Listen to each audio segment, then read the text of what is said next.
Evening, Edgar. Could I get your professional opinion?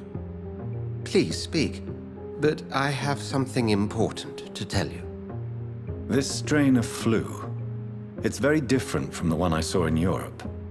It's downright peculiar. Really? What makes you say that? I've just looked at the blood of one of our recently deceased. I see. Do you have anything more to go on? This disease spreads and looks like the Spanish flu, but its effects differ greatly. The London strain is different from the continental one. This is very interesting. Did you find something else? Yes. Unlike the flu, the infected begin to show an increase in outwardly aggressive behavior. More than simple agitation. Once docile people become violent. You mean like rabies? Is there a chance we could create a vaccine, Jonathan, like Pasteur? By the stove, that would be smashing. There's a lot we're not seeing here, but it is spreading, and quickly. If we don't act, the whole city could be lost. But Jonathan, we've a fantastic opportunity sitting right here in front of us. A weapon of choice. What on earth do you mean? Why, you, my dear boy. With your expertise and your blood, we could isolate the properties that course through your veins. Think about the possibilities.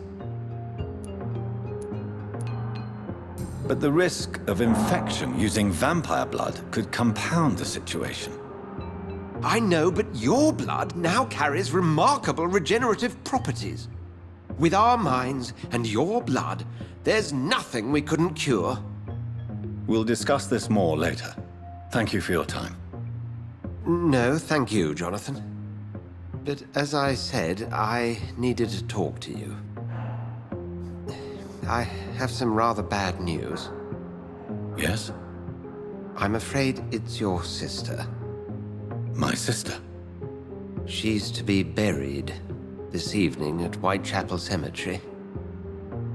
Your mother published the obituary this morning. I see. I'm sorry, Jonathan. Please accept my condolences.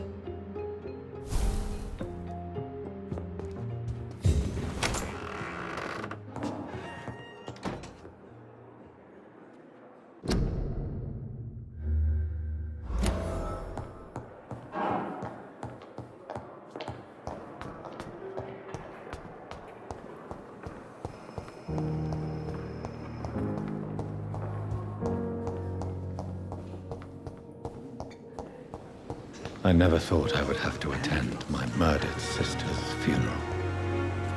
Mary, I can't forgive myself. I'll find the truth about what happened to us. I swear.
Dear sister, I don't know if I have the strength.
Are you all right, miss? I don't know. Who were those people? They wanted to kill me. Why? They've lost their minds in the epidemic. They won't come back for now. You seem to know a lot about them, sir. I'm Dr. Jonathan Reed. I'm investigating this disease. I am Xiaoxun. Thank you so much for helping me, Mr. Reed. I must go to the cemetery now. Goodbye.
Since I can't reveal myself to my mother now, I must find a discreet spot to attend the ceremony.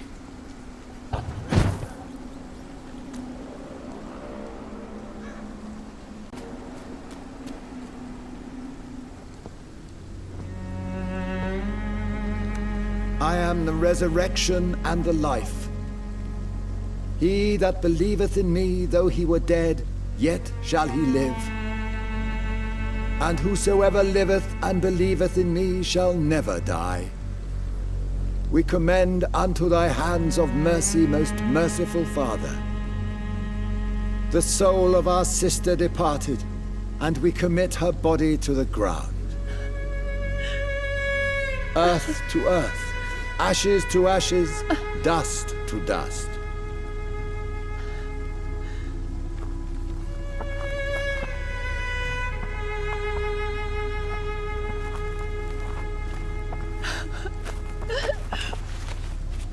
Why kill my Mary and stick her here in this cold, god-awful place? These are the legal requirements for the epidemic, madam. Avery, I feel so tired. Please take me home. Yes, madam.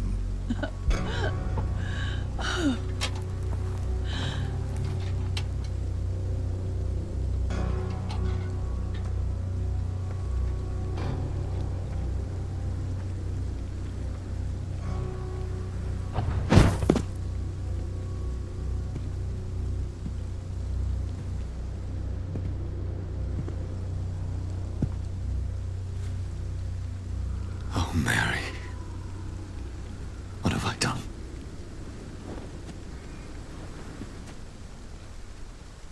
If I could only change one thing. One thing. This is a nightmare. Jonathan, there is nothing you can do but accept it.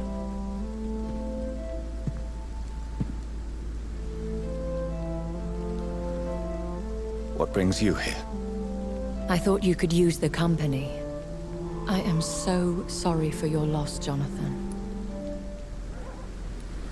I wish the tears would come. But I'm empty. And I feel a hypocrite. Let your pain run free, Jonathan. Don't smother it. What you feel is your humanity. Don't be so quick to lose it. She had been scouring the most dangerous parts of London in search of me. And it led to her death. Jonathan, don't. I still hear her last thoughts. They echo in my head. Her mind shattered, and it haunts me. Jonathan, stop. Listen carefully. You must come to terms with this.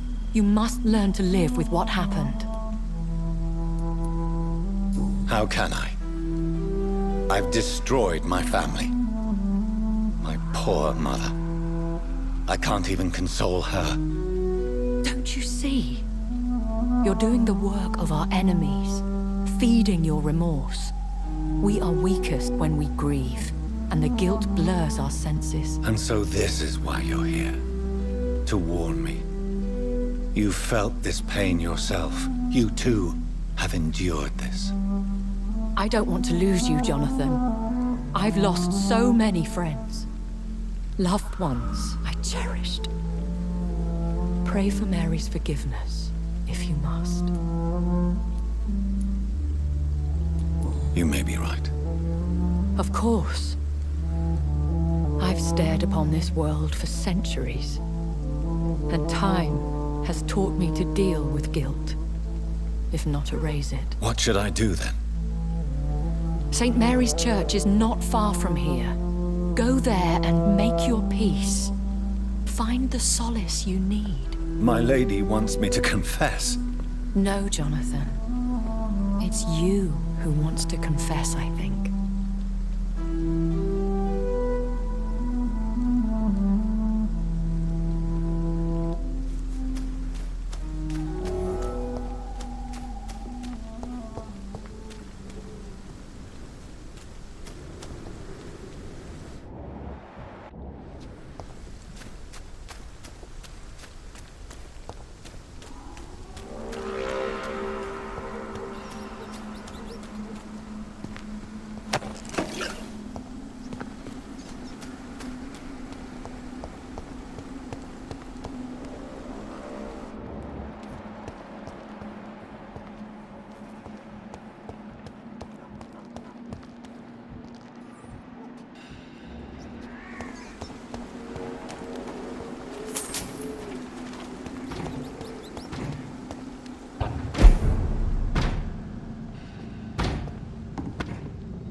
And off to church he goes, a newborn seeking divine consent to lick the blood from the soft and pointy crown. Who are you?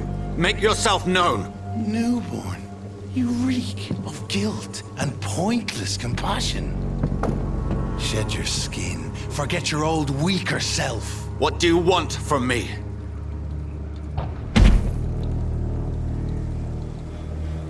Ascalon does not approve of lone wolves who bring unwanted eyes to our pastures. So your name is Ascalon? Ascalon's will is vampire law. Learn them, abide by them, or I shall return as your judge and jury.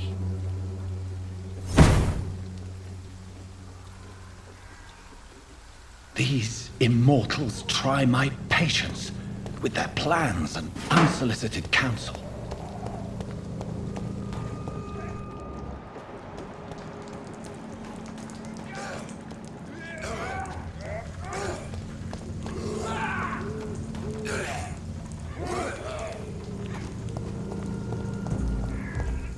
Best be moving on. I'd head back if I were you, son.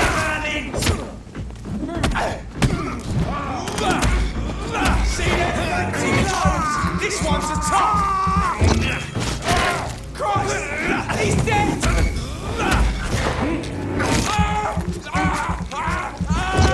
Away with you!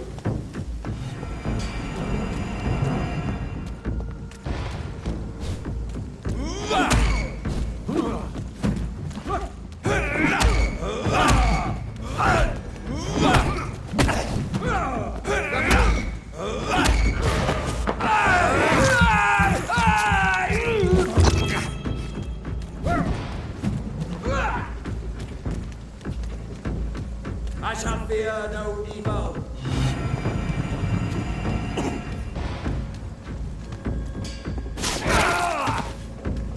This man stunned me with his faith. His crucifix. This is not good news.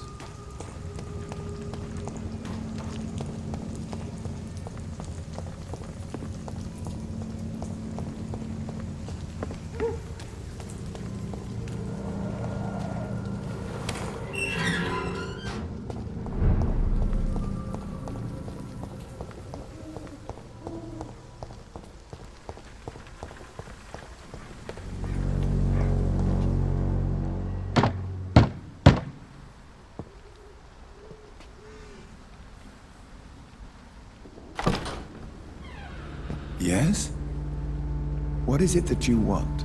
I'm sorry to disturb you at such a late hour. No worries, my son.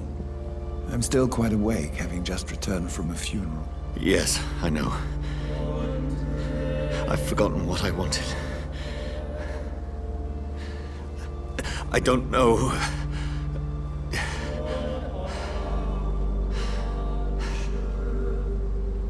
May I help you, child? You seem somewhat perturbed. I haven't the strength to cross the threshold. I wish to pray, to cleanse my soul. The church is shut by order of the bishop. But I'm still the vicar of St. Mary's, if that is any use to you, my son. You seem to me a good soul, Vicar. But this is a personal matter. There are no secrets from God, my son. If your heart needs comfort, consider me your chapel. For I can be as silent as stone. I've words for one departed. They're not for living ears to hear. Your eyes burn with rage, yet I see the pain that lies beyond. I am here to lighten the burden of all God's creatures. Whatever you tell me is between us and the Lord. Very well, priest. As you seem quite adamant. Open your heart, my son. Tell me what burdens you. With whom do you wish to speak? She was my sister. You seem so troubled by the loss of this girl. What happened to her? She was murdered. I see. And how are you feeling, my son? She died because of me. How do you think I feel? I have a final question for you, my son. This is of the utmost importance. Ask your question, Vicar. What words would you like to say to your poor sister? I swear it wasn't me. You know me. I loved you. I could never hurt you. Please, forgive me. You have been heard, my son, and your burden will lighten if your words are sincere. Go in peace now, and live your life in the way she would have wanted.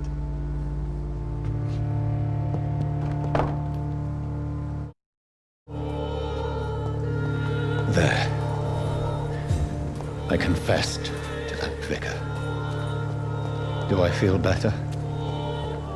Only time will tell.